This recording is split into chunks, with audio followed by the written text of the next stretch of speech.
Hello. Today is March 12th, 2011. We're meeting today with Dr. Robert Krear at his home in Estes Park, Colorado. My name is Brad Hoops. I'm the interviewer for the Northern Colorado Veterans History Project. Welcome, Bob, and thanks for sitting down today to tell your story. Thank you very much. Let's start out, if we could. Tell us a little about yourself, your date of birth, where you were born, a little bit about your family. I was born in western Pennsylvania, city of Pittsburgh, and grew up about 15 miles outside of there in a semi-rural area, which is nice for me because I became pretty much an outdoorsman. There were open fields there and a nice forest to run around in, and the Allegheny River not too far away. So that was the beginning of my outdoor career, you might say. What's your date of birth? Date of birth is April 13, 1922. And brothers, sisters? I had a brother, 3 years older than I. I lost him in World War II. Okay. One thing, you grew up there in western Pennsylvania, went through what was it in a town, or were you guys out in the country, or? It was a little suburb known as Rosedale outside of Pittsburgh. Rosedale, yeah, there wasn't nothing there except the residences, you might say. So. Sounds like it was idyllic for a little kid, a little boy. Who was very glad to get out of the city. Yeah, yeah. And you went through the school system there? Went through the elementary school system there, first year of high school. Okay. And from my second and third year of high school, we moved into the city again. And by my sophomore, junior years, then for my senior year, we moved way up into the country, northwestern Pennsylvania, to a town of Emlenton. No, I put in my senior year, so I've done 3 high schools. Okay. Well, one thing I always like to ask people of your generation before we get into your war experience was the Great Depression. Do you have many memories of that? Was your family affected by that at all? Oh, yes, very much affected by it. My dad became ill, I should say, and he lost his business, and that's the reason we had to move back into the city, I guess. And I remember my mother had to work pretty hard she said to keep my brother and I from feeling any insecurity, which was wonderful. A wonderful woman. Wow. But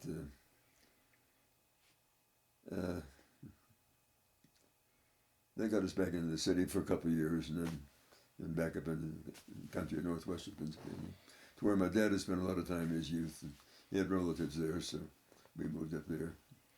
So it sounds like your mom tried to shelter you as much as she could from the Depression, so she really did, yes. It really didn't affect you as you know it, as from your memories, but obviously it had a big effect on the family. Yes, yeah. A big effect, yeah. Wow.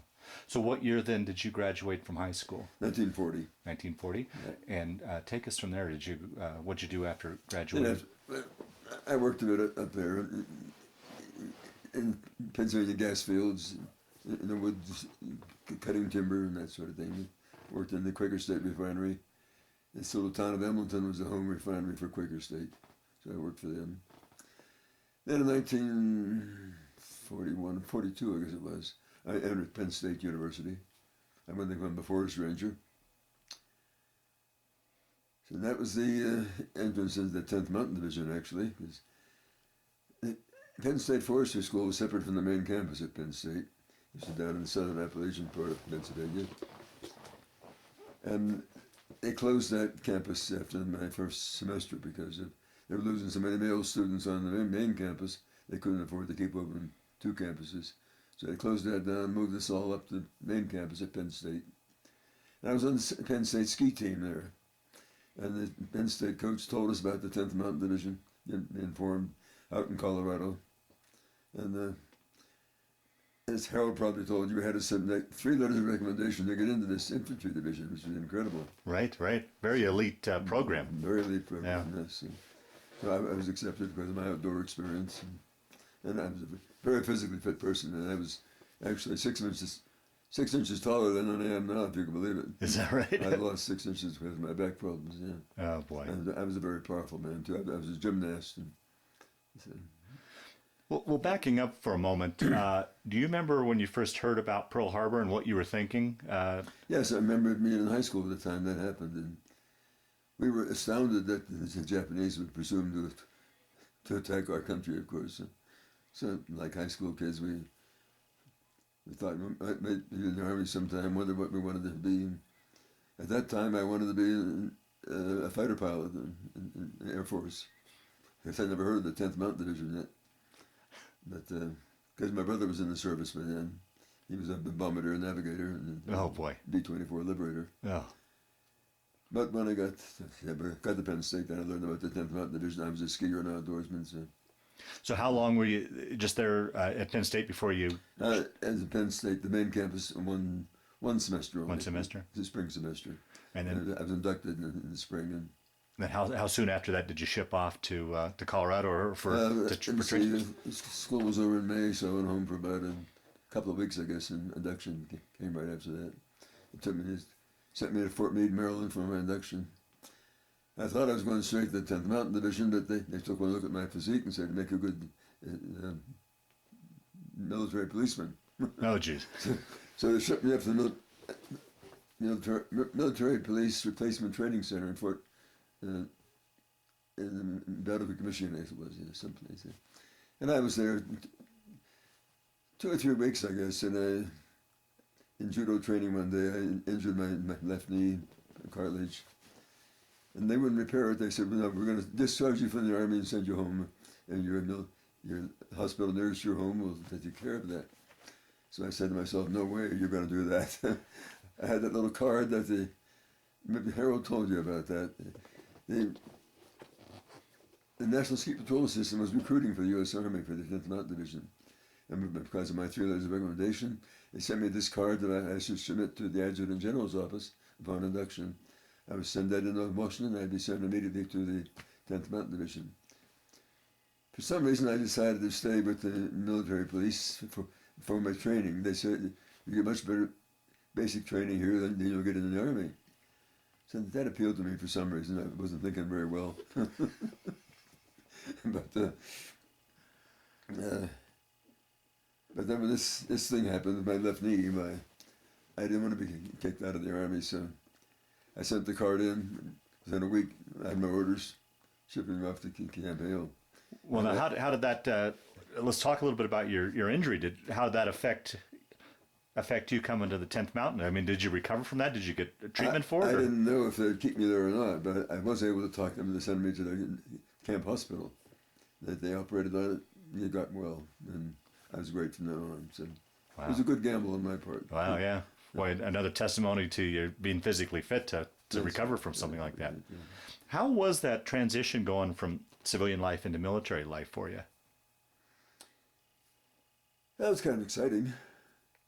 We all wanted to be in the Army at that time, of course. Excuse me. And I definitely didn't want the military police. Yeah. That was not my style at all. But sooner or later, I was transferred out of that. And at that time, who was it? General Marshall, the head of the military at that time, said that the 10th Mountain Division had priority over any other division in the United States for recruiting. Anybody in any other division could transfer if they wanted to, because it was a top priority. Oh, wow. Now, how soon then after you got your letter back with your transfer orders did you ship out west then? That ship had after you got your orders that you were in the 10th, how soon then thereafter did you come west? Just a couple of days. Oh, was that right? Yeah. As soon as I get me to a train, yeah. Had you ever been out west before? Never been out west before. Yeah. I was excited, yeah. Oh, sure. Yeah. The train approached Colorado. I was looking for those mountains. And yeah, right. When I saw them, I was thrilled because oh, wow. they were snow covered. I knew I'd be up there someplace. And then I took the train from Denver, and got me up to Leadville, and on to Camp Hale. Yeah. Well, talk a little bit about the training there at Camp Hale and some of the things that you guys went through, and the training. The training was fantastic. Extremely rough. Extremely rough, yeah. The camp was located at 9,300 feet to begin with. Now, did you have any problem coming from a lower elevation? Only a little bit, because I was an athlete at that time, and athletes had very little problem. In about a month, they were in good shape. But it was a young man's outfit, there was no doubt about that. Men over 30 had a tough time adjusting to that altitude, because we trained clear up to 14,000. But it didn't take me long, and I was ready for it. Well, we trained, I came in there, I think in June, or early summer of 1943. And of course, I went to the hospital first. I didn't get back into the Camp Hale until September. They sent me home for a month recovery after the operation. But then we were out in the forest all the time, up in the mountains, and it wasn't long before the snow came, and that's when the real tough training came, because we carried very heavy packs. Harold might have told you, but about 90 pounds, I estimated. Sometimes well over 100. And we were on snowshoes or skis, skiing with a weight like that on your back. We developed very powerful legs. Yeah, I'll bet. Yeah. And when we entered combat, we were probably the most physically fit infantry division in Italy, I'm sure. And all the generals were able to see that. Even the Germans saw it. Yeah. They were anticipating our arrival because they knew about all our training. Wasn't any secret about the 10th Mountain Division. Right. Yeah. Well, now, how did you find the difference between the skiing between East Coast and Colorado mountain skiing? Was that much of an adjustment for you? Not too much. Just a matter of getting used to those long skis and very heavy skis. I was mainly a cross-country skier. I wasn't a downhill skier. Oh, okay, gotcha. So I was used to that. Okay. Now, in part of your training at Camp Hale, did you have any sort of specialty, or was it just general training? Did they specialize guys or cross-train guys? Or how did that work? At first, they put me into a weapons platoon, which meant that I was in a machine gun and mortar platoon, which didn't appeal to me too much. But I got up to be a sergeant in that, and then some reason I disappointed and antagonized one of my officers, and I got busted. So I was rather glad of that, because that gave me the opportunity to transfer from that platoon to a rifle platoon where I was back on skis. So I was very happy about that. And eventually I became a platoon sergeant in combat. So. Oh, wow. But what about some of the other... Our main training was mountain warfare, winter survival under all conditions. So we were trained in rock climbing and skiing and all aspects of mountaineering. We were true alpine troops. Wow. And there was one, Easter Sunday, 1944, I remember we slept out in the snow at 40 degrees below zero, if you can imagine that. Wow. That was part of a 6 weeks training out in the snow all the time, and then never went back to the barracks. And we were trained to be very tough, no doubt about it. But we never had to use that in combat, because we trained in the Apennines and the Alps were very mild compared to the Colorado Rockies. Well, I'm assuming you probably never knew your orders till you got there, but I assumed everybody thought, well, we'll eventually be fighting in the Alps was the ultimate goal. We didn't know what was going to happen. We were very much overtrained. I think the 10th Mountain Division began in 1941. I entered it in 43. And nobody wanted us. General Eisenhower turned us down. At least his staff did. He didn't know about this, I guess. But we learned after the war. Nobody wanted us because of the logistics involved. We had 3,000 mules, and no divisional commander wanted to deal with 3,000 mules and all the logistics involved there. But we were shipped from Camp Hale in the summer of 1944 down to Camp Swift, Texas. We didn't know why at the time. It stunned us all. But we learned after the war they didn't need a military Alpine division. They wanted to reconvert us into a flatland division. Oh, geez. And that just destroyed the morale of our guys. We didn't know it at that time, of course. But then in the fall that year, we got a new commander, General George Hayes, who was a second in command of the 2nd Division in the invasion of Normandy, I guess. And General Marshall wanted him to have a division of his own, so he brought him over here and gave him the 10th Mountain Division. And Hayes immediately saw we were something special, so he officially classified us as the 10th Mountain Division, and at that time we'd just been 10th Division Light, something like that. So Then he got orders of what to do with us. He didn't tell us. But we shipped us all to Newport News, Virginia, where we were going to ship out. So we saw we were going to Europe at least. Thank heavens, not the South Pacific. Yeah, right. And then as soon as the ship was out to sea, he told us, you're going to be fighting in Italy, you're going to be fighting as mountain troops. General Clark wanted you very badly there, so Now, we were all very happy about that. oh, I'm sure. Now, how was that after spending all that time in the mountains? It must have been a shock to be training down in, I'm assuming, hot down in Texas. And It was terrible. We just finished our spring skiing up there at Camp Hale. And we went down to Texas, 110 degrees. Oh. And some of our men dropped like flies for a while. But fortunately, we were very fit, so we were able to adjust to that too. Yeah. But we hated Texas. Yeah. Even though some of us, like myself, found a very attractive co-ed at University of Texas on weekends. So then, on your way then to before you guys shipped out to Europe, being that close to home, did you get a chance to furlough or anything to get home to see your mom before you? No furloughs. No furloughs were permitted. We weren't allowed in the right. Oh, is that right? We weren't able to tell anybody where we were going or anything, or when we were going. So it was top secret, of course, when we shipped out. Okay, so you guys disembark or take off for Europe. How was that for a boy from Pennsylvania that's been spent all this time up in the mountains, being at sea? Did you get your sea legs? How was that crossing? I never got my sea legs. It was 13 days, I believe, and I was sick every day. It's kind of a joke to the others in the company because I was considered one of the strongest men in the company. There I was puking over the side of the boat all the time. Not eating much. Oh, right.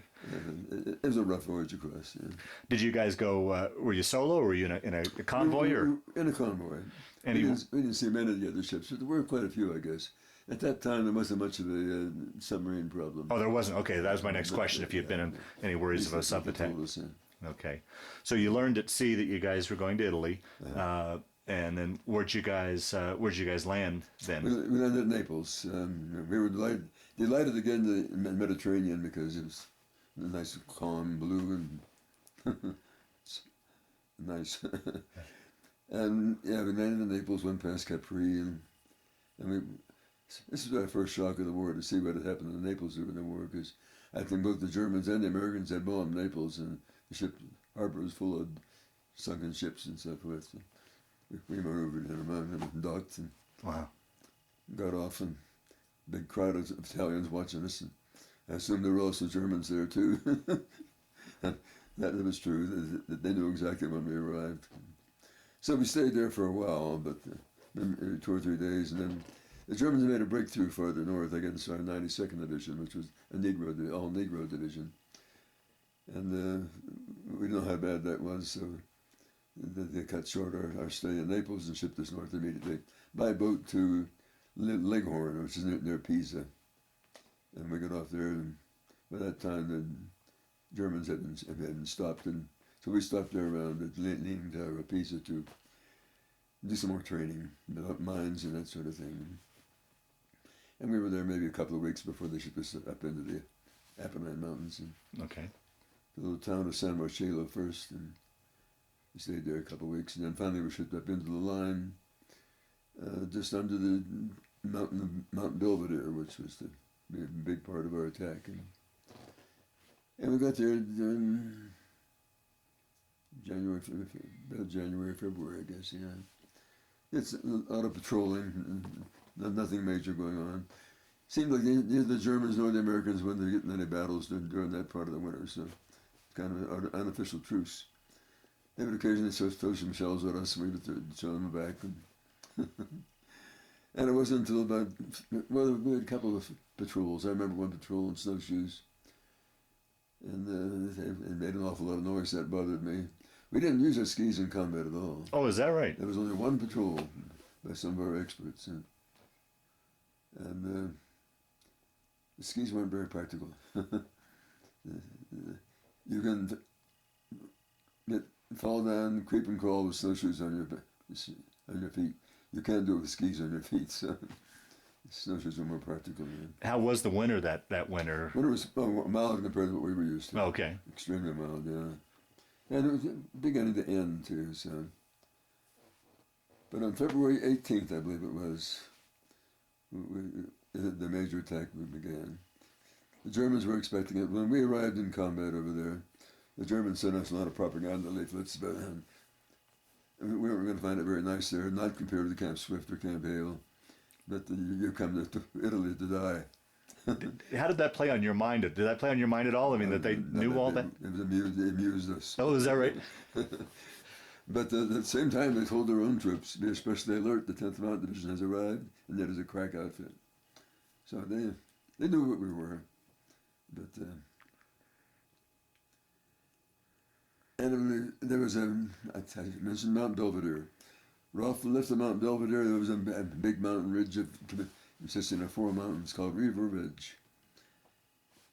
And our General Hayes was smart enough to know that that was the key to taking Belvedere and all the other mountains, because prior to our arrival, 3 mountain divisions had tried to take Mount Belvedere. One of them succeeded. Once they got on top, they were just destroyed by artillery fire coming from. They were observers of River Ridge. So he said, "We got to take River Ridge first." And that was done in a very fascinating manner. We had some of the best mountaineers in the United States, the American Alpine troops, not Alpine troops. They pioneered 4 routes up that ridge, and 1 route below each one of those mountains on River Ridge. And February 18th, I believe it was, about 7 o'clock at night, it was dark. We started up the ridge and on those 4 routes, about 100 men to each route, I believe. We were on top, not me, I was waiting at the bottom of Belvedere. And by 6 o'clock in the morning, they were on top. The Germans were asleep in their bunkers. They told us afterwards, we knew Americans could not climb that. It was pretty steep. And some places covered with ice and snow. You climb on the fixed ropes. And so we surprised them. But even if we hadn't surprised them, I think we would still have taken them. But they counterattacked for 3 or 4 days, but then finally gave up. I might say at this point that in our whole combat over there, never did 1 German counterattack ever succeed. Everyone was destroyed. So Wow. They finally gave up trying to counterattack this one. Well, so we had River Ridge, and as soon as we heard that, a lot of us was waiting at the bottom of Mount Belvedere, heard that River Ridge was taken, then we started. And the same thing, we started about 11 o'clock at night and just started walking up quietly. Our general knew if there had been a prior artillery preparation, it would have alerted the Germans and they'd been waiting for us. So we were pretty well up the mountain before they discovered us. And then, of course, all hell broke loose. Wow. We were on top by 6 again. And it was Mount Belvedere, and then another beyond it, Mount Gorgolesco, and the 3rd one, I guess. And we lost a lot of men, no doubt about it. A lot of men.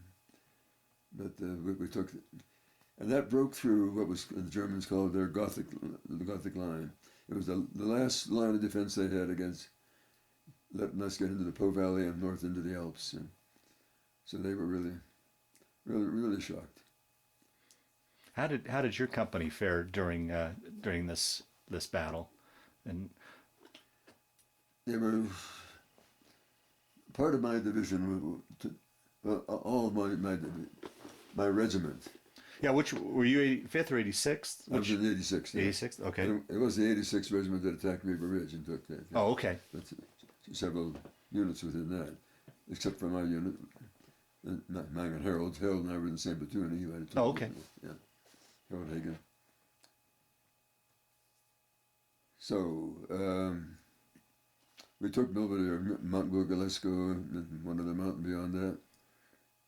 An attempt was made to take Mount della Tracia by the 85th Regiment, and by that time they were pretty much out of ammunition, and artillery preparation was poor, so their attack didn't work. So a day or 2 later, again, my company, my battalion, the 86th, was assigned that, and we took Mount della Tracia. And those were the major divisions, the major German mountains in the Gothic line. we protect this Highway 64, I believe it was, north into the Po Valley. So the Germans knew they were in real trouble. They tried a counterattack on Mount de la Trece. After about a 1 hour artillery preparation, I guess, and we were all cowering down in our holes. Yeah, can you describe what a barrage is like? I mean, and what it's like to be in, for people like me that has no idea what it's like to be in battle, and what goes through your mind is Don't possibly have any idea what it's like unless you're in it. right. Yeah. At that time, I was the commander sent me down the bottom of the mountain to guard against an attack from the Germans up another valley. So about 6 of us were down there, and we just dug in our foxholes, long poles, so we could lie in facing this valley. Just in the chance the Germans might come that way. And about that time, the artillery preparation came in, and we were right in the impact area. They were told that lasted about an hour. I must have gone in partial shock because the shrapnel was barely missing, as you might say. And when the artillery preparation, Germans had sent up a reinforced mountain battalion up another valley. They tried to feint from another direction. That didn't work. But our battalion commander was very sharp. He had that route. They came up fully prepared with artillery and mortars and so forth, machine guns. They wiped them out. Except for only 50 of their men survived, and they surrendered. But being in an artillery attack is just hard to explain. You know, your senses just become dulled. You're stunned. I guess you're praying. I'm sure we were all praying. But you just wait and hope. I'd been pulled out of my foxhole at the top of Mount de la Trece, and when I went back up there, I found that the man they brought up to put in my hole had sustained a severe injury, and borderline to in the side of his hole. Had I been in that hole, that would have been me. Right. Yeah. Wow. So that's the sort of luck I had all through combat. But we were on top of de la Trece for maybe a week or something like that. While they reinforced us, we'd lost a lot of men by then. So they brought in replacements. And unfortunately, the replacements we got were not mountain-trained men. The military never believed, the Pentagon never believed in the 10th Mountain Division. Only General Marshall did. They should have been training men of our type to replace us, but never did. So once you guys left Camp Hale, I mean, you all left. There was nobody that backfilled and trained. In Really? fact, they tore down Camp Hale soon after that. Huh. We didn't learn that till we got home, till we got back in this country. Huh. No, the Pentagon didn't support us much.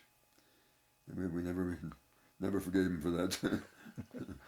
But General Marshall did. He was a smart man. So then after that, our major attack began. We determined to get the Germans off the mountain, off the Apennine Mountains entirely. And I forget the exact dates, of course, when we actually broke through to the Po Valley, but we did. We tended to lose men, of course. But, then once we got to the Po Valley, my gosh, the Germans were on a route then. They knew they had to get out of that. They really wanted to preserve the Po Valley, because that was the breadbasket for all their troops in Europe, as well as for Italy. So when they lost that, they lost the war in Italy. So our division was way out in front of all the others. We were the first into the Po Valley. And our divisional commander said he's not going to stop. The other generals, the higher generals, wanted them to stop it. He said, no, I'm going to continue to spearhead the Fifth Army. And he did. The Germans were fleeing before us, and we got to the Po River, which was a major obstacle. He never waited there. He pulled up some boats we could row across the river. So we were the first to cross the Po. And then after that, we liberated the city of Verona. I went on to, we were detailed over into Lake Garda, one of the beautiful finger lakes at the base of the Alps there. Mussolini had a villa there. Well, he heard we were coming, and he got out of there, but the partisans got him soon after that and killed him, so we chased him out. Wow. Then we had a fight our way up the shores of Lake Garda. Lost a few more men there. And the war ended in Italy in May 2nd. And the Germans had signed to surrender in April 28th, but still continued to fight for that period of time. But then they gave up then. And that ended the war in Italy and in southern Austria. We immediately went through all the German troops. They were still fully armed, but they'd signed the armistice, so to speak. This was 4 or 5 days before the war ended in Northern Europe. So if they'd changed their mind, well, we'd have had a fight on our hands. But we wanted to get up to the junction of the Swiss, Austrian, Italian borders to stop all German troops from getting back into Austria to fight against Patton, of course. His Third Army was up there. And when we arrived up there, at the Passo da Resi, it was called, the Germans saw us coming and they turned their guns on us, were about ready to shoot. Our battalion commander was in charge of our group, I guess, and he said, everybody turn on the lights of the vehicles. And then when they turned on the lights, the Germans thought, well, something strange going on here. So they waited until we got up there, and we talked to them. They told them about the armistice, told them they were involved, because it involved troops up there as well as in southern Austria. And they said, okay, we're glad to quit. Oh, wow. And that was the end of the war in Italy. Wow. And after that, we stayed up there for about a week, and having a great time skiing. We found the warehouses full of skis. But then, to our surprise, they pulled us back down and sent us over to the Julian Alps over near the Yugoslav border. Tito was ready to take over that part of Italy. And we decided that our High Command decided that they couldn't do that. So we went up there and faced them for a couple of weeks, and they finally pulled back onto their border. And that's Trieste and all that beautiful part of Italy. And then, again, more mountaineering, more skiing in the Julian Alps for 2 or 3 weeks. And then they pulled us out and said, you're going to Japan to fight. Oh, really? Okay. And that lowered our morale. Oh, sure. We thought, how are we going to survive that? Now, I don't think many of us thought we'd survive. we know how rough the fight. Well, it was rough everywhere, but how vicious the fighting was over in the Pacific. Did you guys back then know what? I mean, I guess a broader question is, as you guys were moving and you're up in the mountains and in the forests, were you getting news about? News from home, news how the war was going, baseball scores. I mean, were you getting outside news? I mean, did you know how the war was going over in the must Pacific? have known something, because we knew things are pretty bad over there. But I don't remember too much about that, about getting news. And what about communications from home, as far as mail and such? We had mail, V-mails they called it at that time. But being constantly on the move and really in no certain location, with mail, did mail catch up to you? It always caught up to us, yeah. Sooner or later.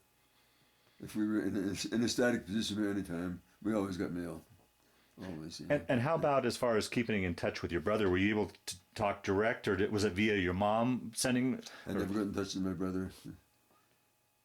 And not even before I left the United States, because he was overseas then.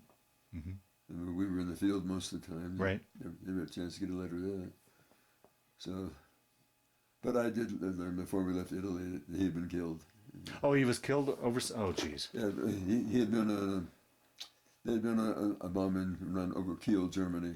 They lost their B-24. They lost one motor then, I guess, and they started back, and they lost another motor. They could have gone to Sweden and been had to stay there the rest of the war. Right. They decided to make it because there's only 2 engines. But over the North Sea, they lost the 3rd engine, so they had a ditch. And my brother and the tail gunner were the only ones lost, in that ditching. So, rough way to go. Oh boy. Yeah. And it must have been extremely rough on your mom, losing your brother and you, in harm's way, probably censored, so she really didn't know truly where you were at. I mean, did she ever talk about what she was going through once she got back home and were safe? Did she ever? For some reason, there wasn't much talking when I got home. I don't know why. Yeah. I guess they thought maybe I didn't want to talk or something. But it hit her very hard, And she came very close to losing me. Yeah. It's been half a dozen times. just like that. I went through combat without a scratch. Is that right? Yeah. Harold got wounded the first in Belvedere right away. Yeah. Yeah.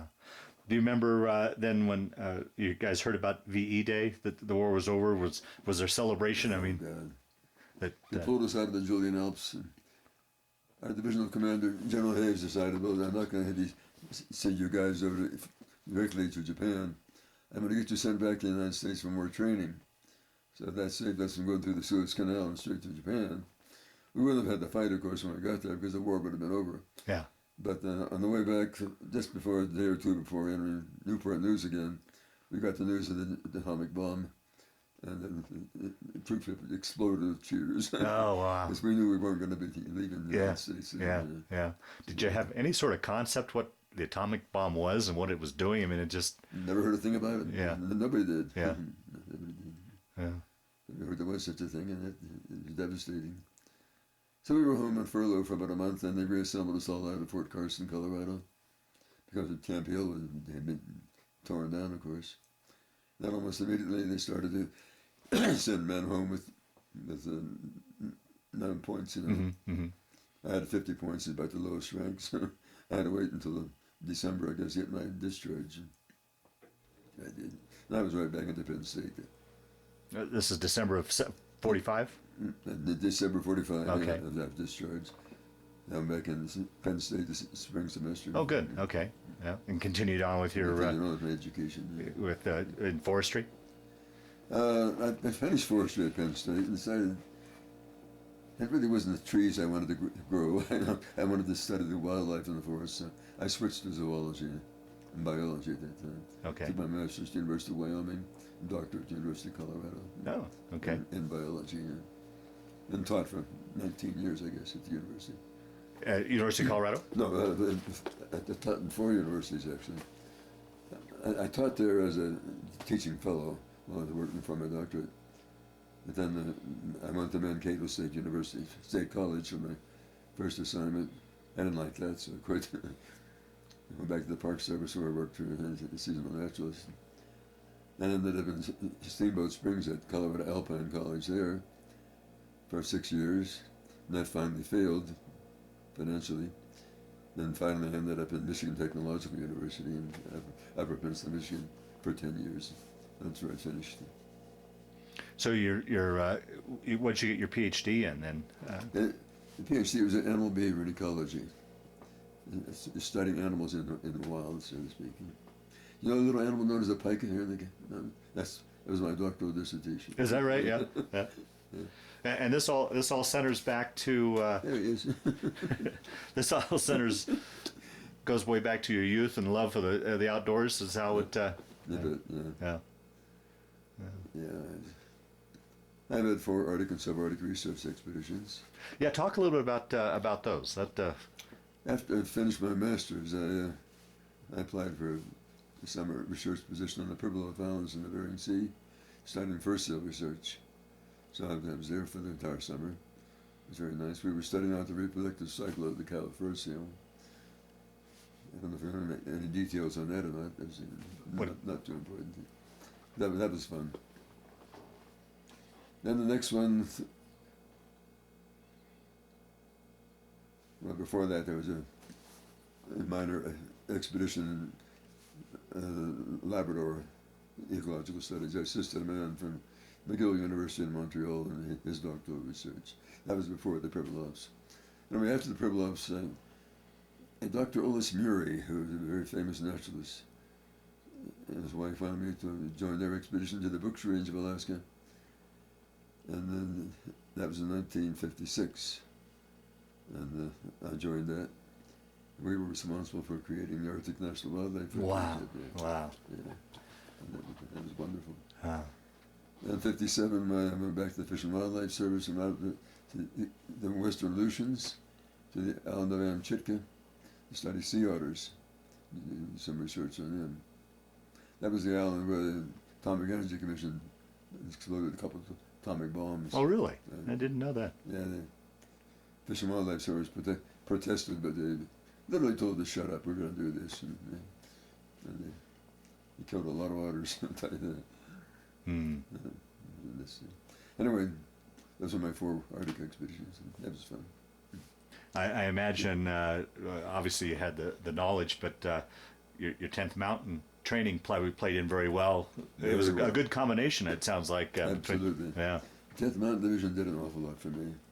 They were my lifestyle, my friends, everything I did from then on. And that was true of many of the men in the 10th. We were literally lovers of mountains. And there I am still at 8,200 feet. Yeah, right, yeah. So I take it through the years then you've kept in touch with guys from the mountain, 10th Mountain, and gone to reunions and such? We've had many reunions in Italy. I've been on 2 of them. They've been as many as 12 or 14, I guess. Every summer they go back. Is that right? Yeah. And the mountain people just love to see them. Because we liberated them. And yeah, right, they're right. Apennines, It's nice. We don't have any anymore, I guess. Our last national reunion was a year or 2 ago in Denver. That was the end of that. But yes, we do correspond. Harold and I are still pretty close friends. Through the years, I guess the question I always like to ask as we get towards the end of these interviews is, how do you think, and you've kind of talked about it a little bit, alluded to it a little bit, how do you think your military experience affected your life, changed your life, played a part in your life, or was it just simply a chapter in your life? How would you answer that question? Well, my greatest interest in biology was mountain ecology and the behavior of animals in the mountains and the Arctic too. So I would say it definitely funneled me into the sort of research that I did. And my general lifestyle has been a follow-up of what I began there. I mean, Yeah. I skied for years until my back went bad. And Did that knee ever give you any trouble? knee never gave me much bother. I had a hip replacement. Once I got the hip replacement, I decided I better not ski anymore. So I had to quit. But I still live in the mountains, near the mountains. And Sure, yeah. That means an awful lot, Yeah. But to answer your question, the 10th Mountain Division channeled me into my way of life afterwards. Well, as we're getting towards the tail end of this interview, is there anything I didn't ask you that you wanted to talk about, or any stories or thoughts pop up in your head as we've been talking here that you wanted to discuss further? Hopefully, so we can round out your story and cover pretty much all of it as we can.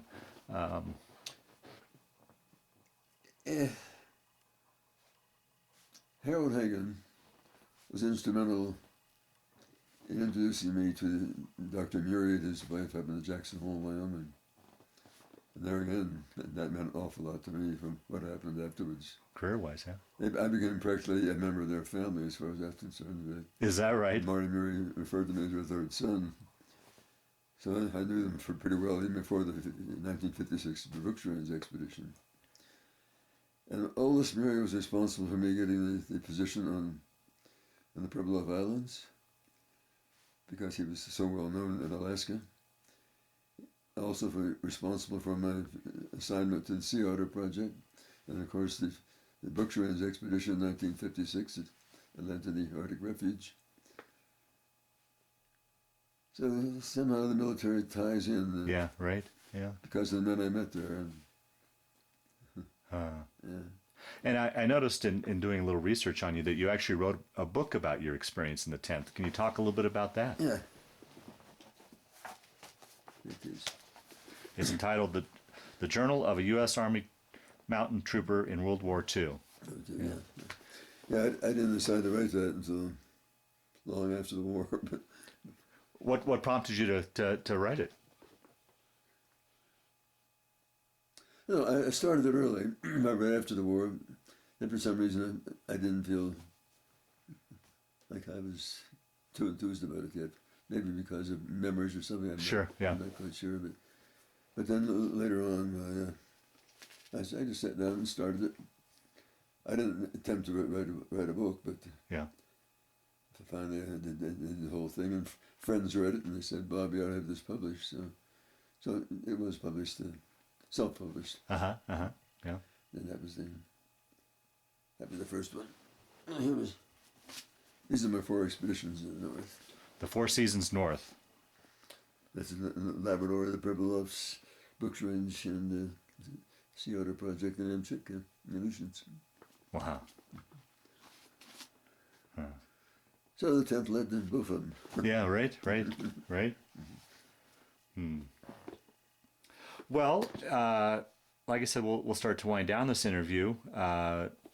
Anything else you'd like to talk about that we hadn't covered? I can't think of anything. It was a very short interview for someone that's had such an incredible life experience. I hope that we've covered your stories to your satisfaction in that regard. But yeah, that's about much as I can think of at this moment. yeah. Okay. All right. Well, Bob, I want to thank you for sitting down to tell your story today. But more importantly, I want to thank you for your service to our country. Thank you very much. It was great.